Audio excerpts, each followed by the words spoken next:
Па тој рефлектираше позитивно на нашите барања, кажа дека го осеќа и дека му тежи проблемот и ни ги зголеми надежите за неколку посто, за неколку проценти. Колку има репресирани, да речем, како политички затвореници или противници од оваа групација околу вас?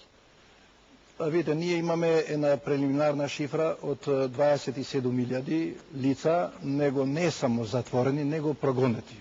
На разни начини, диференцирани, бркани од работа. Имаме ние околу 20 категории предвидено со нашиот предлог закон, кој што е доставен до собранието на разгледување и нарочито оние го разгледуваат и ни обеќа дека ќе дадат и свое мислење. Добро.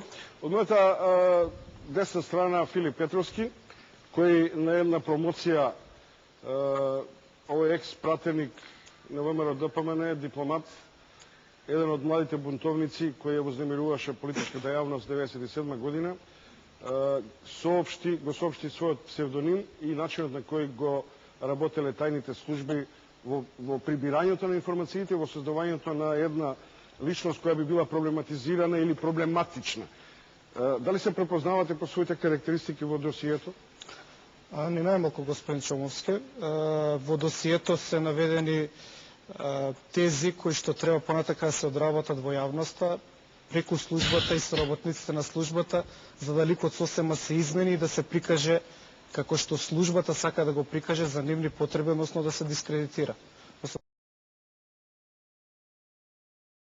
Тука во досието има купишта на дезинформации, многу голема злоупотреба се гледа од само бегло читање на текстот. Така што не можам да се препознам. Ние, она што го правевме, кога го гледаме низ лична перспектива, не можеме да го оцениме на друг начин, освен борба за своите идеали, за своите ставови, за своите мислења. Како бевте крстени досието? Марта. Марта. Јанко Бачев, екс-контрразузнавач, како ги крстевте досијата по синоними, прекари? Зошто Марта, например? Се земаа некои карактеристики, така сега што асоцираат на некои состојби и од тој аспект... Во март 1997 почна да го обработуваат после демонстрациите или може да биде слично?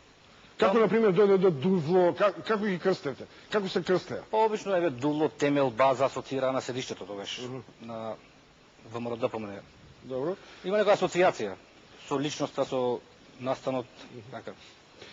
Професор Виолета Ачковска, еден од авторите на, јас и тогаш реков, епохалните анализи и архивски истражувања на прогонетите.